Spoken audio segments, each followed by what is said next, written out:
അർച്ചന ചേച്ചി LLB സീരിയലിൻ്റെ latest episode റിവ്യൂയിലേക്ക് എല്ലാ കൂട്ടുകാർക്കും സ്വാഗതം. ദീപ്തി അർച്ചനയോട് പറയണ്, നിന്നെ ആ പാതിരാത്രി പറക്കം പറ്റാത്ത സഹോദരങ്ങളിൽ നിറഗർഭിണിയായ നിന്നെ പറഞ്ഞയച്ചതിന് ശേഷം അയാളൊരു കല്യാണം കഴിക്കുകയും അയാളൊരു മണവാളനായി അതിലൊരു കുഞ്ഞും ഉണ്ടായി. നീ നിൻ്റെ പറക്കം പറ്റാത്ത കുഞ്ഞുങ്ങളെല്ലാം വലുതായി, നിനക്കൊരു ജീവിതം വേണം, അതുകൊണ്ട് നീ ഒരു കല്യാണം കഴിച്ചേ ഒക്കുള്ളൂ എന്നിങ്ങനെ ദീപ്തി പറയണം കേട്ടോ. അത് കേൾക്കുമ്പോൾ അർച്ചന പറയും, നല്ല പ്രായമൊക്കെ കഴിഞ്ഞു, അപ്പോഴൊന്നും ചെയ്തില്ല, ഇനി എനിക്കൊരു കൂട്ടും വേണ്ട, ഒന്നും വേണ്ട ദീപ്തി എന്നിങ്ങനെ പറയുകയാണ് കേട്ടോ. അതേസമയം അച്ഛനോട് രുക്കു ഇങ്ങനെ മേക്കപ്പ് സാധനങ്ങളൊക്കെ എടുത്ത് വെക്കുകയാണ് കേട്ടോ. സാരിയും എല്ലാം എടുത്ത് വെച്ചിരിക്കുകയാണ് കേട്ടോ. ഇങ്ങോട്ടേക്ക് പോകാൻ വേണ്ടിയിട്ടാണ്, പുറത്ത് പോകാനുള്ള തന്ത്രപ്പാടിലാണ് രുക്കു. അച്ഛന് കിട്ടിയ സന്തോഷമാണ്. അതുകൊണ്ട് അച്ചു പറയുന്നുണ്ട്, രുക്കു ഒന്ന് വേഗം റെഡിയാവ്, ഞാൻ ഉച്ച വരെ ലീവ് എടുത്തിട്ടുള്ളൂ, അതുകൊണ്ടാണ് പറയുന്നത് എന്ന് പറയുമ്പോൾ എനിക്കിത്തിരി വെള്ളം കുടിക്കണം എന്നിങ്ങനെ രുക്കു പറയുകയാണ്. നീ വെള്ളമൊന്നും കുടിക്കാൻ നിൽക്കണ്ട, നീ വേഗം റെഡിയാവ് എന്നിങ്ങനെ പറഞ്ഞുകൊണ്ട് അച്ചു രുക്കുവിനോട് സംസാരിച്ചു കൊണ്ടിരിക്കുമ്പോൾ തന്നെ ശില്പ അങ്ങനെ ഫോൺ ചെയ്യണം കേട്ടോ. അത് കാണുമ്പോൾ അച്ചു വേഗം ഫോൺ എടുക്കില്ല. ഇത് രുക്കു ശ്രദ്ധിച്ചു കൊണ്ടേ ഇരിക്കുന്നുണ്ട് കേട്ടോ. പിന്നീട് വീണ്ടും ശില്പ വിചാരിക്കും, ആഹാ SI സാർ അങ്ങനെ ഫോൺ വിളിക്കാതിരുന്നാൽ ശരിയാവില്ലല്ലോ എന്ന് പറഞ്ഞിട്ട് വീണ്ടും വിളിക്കുകയാണ് കേട്ടോ. അതേസമയം അച്ചു ഇങ്ങനെ രുക്കുവിനോട് പറയുന്നുണ്ട്, നീ ഒന്ന് റെഡിയാവ് എന്ന് പറയാണ്. എനിക്ക് വെള്ളം കുടിക്കണം, അതാണ് പറഞ്ഞില്ലേ, അതിന് ശേഷമേ പറ്റുള്ളൂ എന്ന് പറയുന്നു. നീ എന്താ ഫോൺ എടുക്കാത്ത എന്നിങ്ങനെ രുക്കു ചോദിക്കുകയാണ് കേട്ടോ. അതേസമയം അച്ചു ഫോൺ എടുക്കില്ല. പിന്നീട് അച്ചു രുക്കുവിനോട് ദേഷ്യപ്പെടുകയാണ് കേട്ടോ. ദേഷ്യപ്പെട്ടിട്ട് പുറത്തേക്ക് പോവുകയാണ്. അച്ചു പോയത് കണ്ടിട്ട് രുക്കു അങ്ങനെ ആ സാരിയും മേക്കപ്പ് സാധനങ്ങളും എല്ലാം വലിച്ചെറിയാണ് കേട്ടോ. അതിനുശേഷം അച്ചു ഇങ്ങനെ പോയിക്കൊണ്ടിരിക്കുമ്പോൾ തന്നെ ശില്പ ഇങ്ങനെ ഫോൺ ചെയ്യാണ് കേട്ടോ. പെട്ടെന്ന് തന്നെ രുക്കു ആയിരിക്കും എന്ന് പറഞ്ഞിട്ട് അച്ചു ഫോൺ എടുക്കുകയാണ്. അതേസമയം ശില്പയായിരിക്കും. ശില്പ ആ കാലമാടൻ എന്നെ റൂമിലിട്ട് പൂട്ടി, സാറേ എത്രയും പെട്ടെന്ന് വരണം, അല്ലെങ്കിൽ എന്നെ അവനിപ്പോൾ കൊല്ലും എന്ന് പറഞ്ഞിട്ട് ശില്പ ഇങ്ങനെ കരയാണ് കേട്ടോ. അതേസമയം അച്ചു ആ നോക്കട്ടെ എന്ന് പറയണം. ആ നോക്കട്ടെ അല്ല, സാറ് എന്തായാലും വരണം എന്നിങ്ങനെ പറയാണ് കേട്ടോ. അതേ സമയം ശില്പ അവിടെയുള്ള ആളോട് പറയും, എന്തായാലും ശരി SI സാറ് ഇപ്പോൾ ഇങ്ങോട്ടേക്ക് വരും, നമുക്കതിന് വേണ്ട തയ്യാറെടുപ്പുകൾ നടത്തണം എന്നിങ്ങനെ പറയണം കേട്ടോ. പിന്നീട് ദീപ്തി അർച്ചന കോടതിക്ക് വേണ്ടിയിട്ട് പോകാൻ പുറപ്പെടുകയാണ് കേട്ടോ. അതേസമയം ദീപ്തി ഇങ്ങനെ പറയുന്നുണ്ട്, എല്ലാ കാര്യങ്ങളും ശരിയാക്കിയിട്ട് വരണം എന്ന് പറയുകയാണ് കേട്ടോ.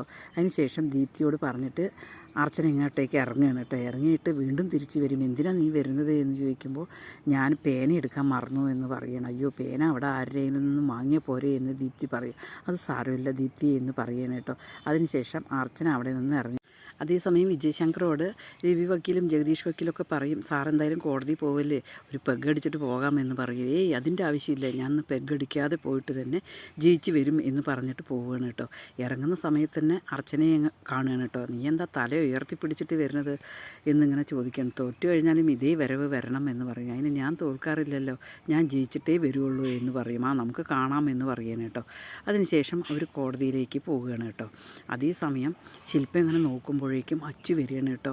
അച്ചു വരുന്നത് കാണുമ്പോൾ ശില്പ ഓടിപ്പോയിട്ട് റൂമിനകത്ത് ഇരിക്കുകയാണ് കേട്ടോ. ഏതായാലും ശരി, റൂമിനകത്ത് ഇരിക്കുക എന്ന് പറയുന്നിട്ട് അച്ചു ഇവിടെ ആരുമില്ല എന്ന് ചോദിക്കുമ്പോൾ ശില്പ അങ്ങനെ പറയണം, സാറേ ഉമ്മറത്തെ വാതിൽ തുറന്നിട്ടിട്ടുണ്ട്, ഞാൻ എന്നെ റൂമിനകത്ത് പൂട്ടിയിട്ടിരിക്കുകയാണ്, സാറേ ഇങ്ങനെ വായോ രക്ഷിക്ക് സാറേ പറഞ്ഞിട്ട് ശില്പക്ക് അറിയണം കേട്ടോ. അതേസമയം അച്ചു അകത്തേക്ക് തുറന്നിട്ട് ഒരു റൂം അടച്ചിട്ടിരിക്കുന്നത് കാണുകയാണ്. അച്ചു പെട്ടെന്ന് തന്നെ ആ റൂം ചവിട്ടി തുറക്കുകയാണ് കേട്ടോ. ആ സമയത്ത് തന്നെ അവൾ എവിടെ, നിന്നെ അടച്ചിട്ട് അയാൾ എവിടെ എന്ന് ചോദിക്കുമ്പോൾ അവളൊരു വഷള ചിരിച്ചിരിക്കുകയാണ് കേട്ടോ. അത് കാണുമ്പോൾ അച്ചു വിചാരിക്കും, ഇവളെന്താ അങ്ങനെയൊക്കെ ചിരിക്കുന്നത് എന്നിങ്ങനെ വിചാരിക്കുകയാണ് കേട്ടോ. അതേസമയം തന്നെ ശില്പ പെട്ടെന്ന് തന്നെ ടോപ്പിൻ്റെ കയ്യും എല്ലാം കീറുകയാണ് കേട്ടോ. കീറുമ്പോൾ എന്താ പറ്റിയത്, എന്താ നീ ചെയ്യുന്നത് എന്നിങ്ങനെ ചോദിക്കുകയാണ് കേട്ടോ. അപ്പോഴും അവൾ ഒരു ശൃംഗാര ചിരിയോടെ അച്ചുവിനെ നോക്കുകയാണ്. അതേസമയം സിന്ദൂരമൊക്കെ തുടക്കുകയാണ് കേട്ടോ.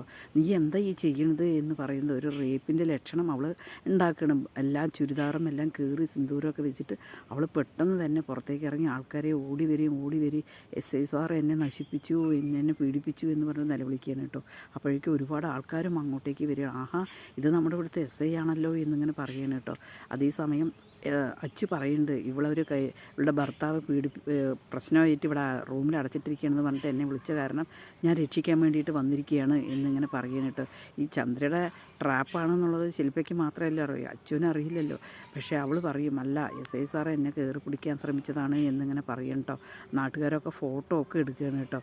അതേസമയം കോടതിയിൽ ഇങ്ങനെ കാണുകയാണ് കേട്ടോ. രണ്ടുപേരും വാദപ്രതിവാദം നടത്തുകയാണ് കേട്ടോ. ഒരു വയസ്സായ അച്ഛനെയും അമ്മയും നോക്കാത്ത പ്രശ്നമാണ് വന്നിരിക്കുന്നത്.